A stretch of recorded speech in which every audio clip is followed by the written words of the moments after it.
పిన్నెల్లి రామకృష్ణారెడ్డి హైకోర్టులో ముందస్తు బెయిల్ కోసం ప్రయత్నాలు చేస్తున్నారు. దాని గురించిన బ్రేకింగ్ న్యూస్ చూస్తున్నాం. హైకోర్టులో మాచర్ల ఎమ్మెల్యే పిన్నెల్లి రామకృష్ణారెడ్డి ముందస్తు బెయిల్ పిటిషన్ మూవ్ చేస్తున్నారు.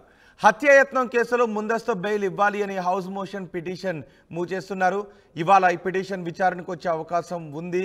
ఇవాళ విచారణకు వచ్చే సమయంలో పిన్నెల్లికి మరో జలక్ కూడా ఇవ్వబోతున్నారు.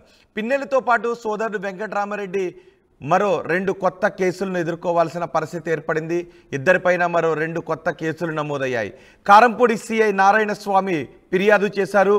307 కింద ఈ కేసు నమోదైంది. కారంపూడి సిఐ నారాయణ స్వామి ఫిర్యాదుతో 307 ఐపీసీ సెక్షన్ కింద పిన్నెల్లి సోదరులపై కేసు నమోదైంది.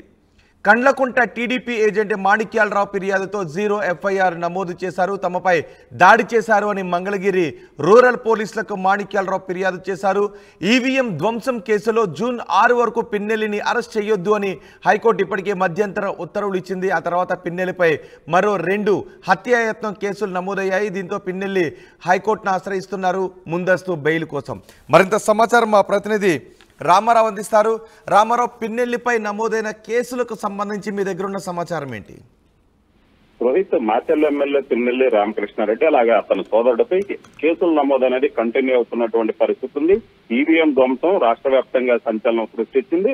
అయితే ఈవీఎం ధ్వంసంపై కేసు నమోదైంది. అలాగే ఏదైతే పాలవాయి గేట్ లో టీడీపీ ఏజెంట్ ఉన్నాడు, టీడీపీ ఏజెంట్ ను కొట్టిన కేసులో 307 కింద కేసు నమోదైంది. దీంతో పాటు కారంపూడి అల్లర్లపై కూడా 307 సెక్షన్ కింద ఇద్దరిపై కేసు నమోదైంది.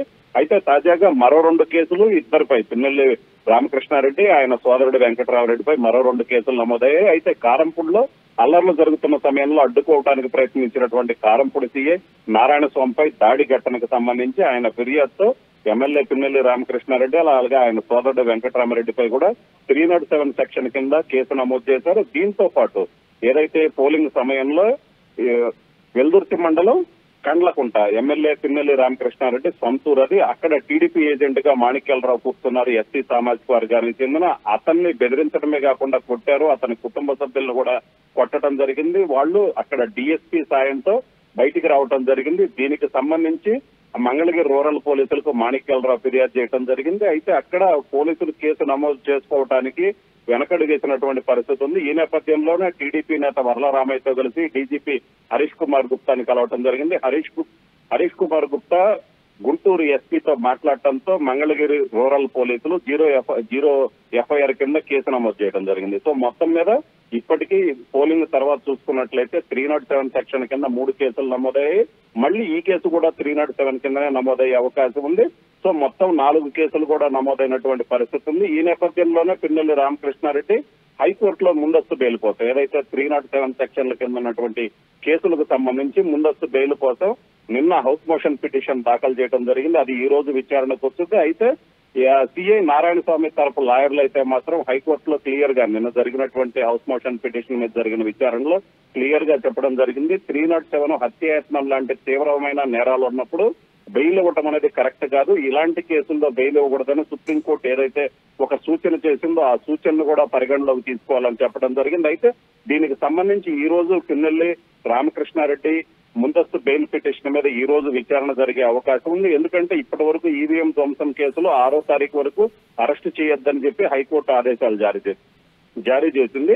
అయితే ఇప్పుడు 307 కి సంబంధించి కేసుల్లో హైకోర్టు ఎలాంటి నిర్ణయం తీసుకోబోతుంది అనేది అయితే మాత్రం ఆ తీవ్ర ఉత్కంఠ నెలకొంది. అయితే పిన్నెల్లి రామకృష్ణారెడ్డి గతంలో ఈవీఎం ధ్వంసం కేసులో ఏదైతే మెరిట్స్ చూపెట్టాలని చెప్పారో, ఏదైతే తాను అభ్యర్థిగా ఉన్నాను, ఏజెంట్లను నియమించుకోవాలి, అలాగనే కౌంటింగ్ కు సంబంధించి కూడా తాను ఉండాలని చెప్పడం జరిగింది. సో ఈ నేపథ్యంలోనే ఆయనతో పాటు కేసులు ఉన్నటువంటి అభ్యర్థులందరికీ కూడా ఇదే వర్తిస్తుందని చెప్పడం జరిగింది. అయితే తాజాగా 307 కేసులు నమోదవడంతో దీనిపై హైకోర్టు ఏ విధంగా స్పందిస్తుందనేది అయితే మాత్రం ఆసక్తిగా మారింది. ఒకవేళ ఈ కేసుల్లో 307 సెక్షన్ కింద ఉన్నటువంటి కేసుల్లో హైకోర్టు ముందస్తు బెయిల్ ఇవ్వకూడదని సిఐ నారాయణ స్వామి తరపు అడ్వకేట్లు కూడా వాదించడం జరిగింది. మరోవైపు చూసుకున్నట్లయితే వీటన్నిటికీ సంబంధించి కూడా పూర్తి స్థాయిలో దర్యాప్తు చేయాలి. అలాగనే ఏదైతే పిన్నెల్లి రామకృష్ణారెడ్డి హైకోర్టు షరతులు ఏదైతే ఉన్నాయో ఆ షరతులు కూడా ఉల్లంఘించారని కూడా చెప్పడం జరిగింది. ప్రధానంగా చూసుకున్నట్లయితే హైకోర్టు షరతుల్లో ఆయన మాచర్ల రాకూడదు, పార్లమెంట్ కేంద్రమైన నరసరావుపేటలోనే ఉండాలి, అలాగనే పోలీసులు ఈసీ పర్యవేక్షణలో ఉండాలని చెప్పడం జరిగింది. ఇప్పటి వరకు కూడా ఆయన అందుబాటులోకి రాకపోవడంతో ఏదైతే హైకోర్టు విధించినటువంటి షరతులను ఉల్లంఘించారో సో దీనికి సంబంధించి హైకోర్టు షరతులు ఉల్లంఘించడంతో బెయిల్ రద్దు చేయాలని కూడా కోరటం జరిగింది. మొత్తం మీద అయితే మాత్రం ఈ రోజు జరిగేటువంటి విచారణలో ఏం జరుగుతుందనే ఆసక్తి అయితే నెలకొంది. రోహిత్. రైట్ రామారావు, హైకోర్టులో మాచర్ల ఎమ్మెల్యే పిన్నెల్లి రామకృష్ణారెడ్డి ముందస్తు బెయిల్ పిటిషన్ మూవ్ చేశారు. హత్యాయత్నం కేసులో ముందస్తు బెయిల్ ఇవ్వాలి అని హౌస్ మోషన్ పిటిషన్ మూవ్ చేశారు. ఇవాళ విచారణకు వచ్చే అవకాశం ఉంది. అదే సమయంలో పిన్నెల్లితో పాటు సోదరుడు వెంకటరామరెడ్డి పైన మరో 2 కొత్త కేసులు నమోదయ్యాయి. కారంపూడి సీఎం నారాయణస్వామి ఫిర్యాదుతో సెక్షన్ 307 ఐపీసీ కేసు నమోదైంది. కండ్లకుంట టీడీపీ ఏజెంట్ మాణిక్యాలరావు ఫిర్యాదుతో 0 ఎఫ్ఐఆర్ నమోదైంది. తమపై దాడి చేశారు అని మంగళగిరి రూరల్ పోలీసులకు మాణిక్యాలరావు ఫిర్యాదు చేశారు. ఈవీఎం ధ్వంసం కేసులో జూన్ 6 వరకు పిన్నెల్లిని అరెస్ట్ చేయొద్దని ఇప్పటికే హైకోర్టు మధ్యంతర ఉత్తర్వులు ఇచ్చింది. ఆ తర్వాత పిన్నెల్లిపై మరో 2 హత్యాయత్నం కేసులు నమోదయ్యాయి.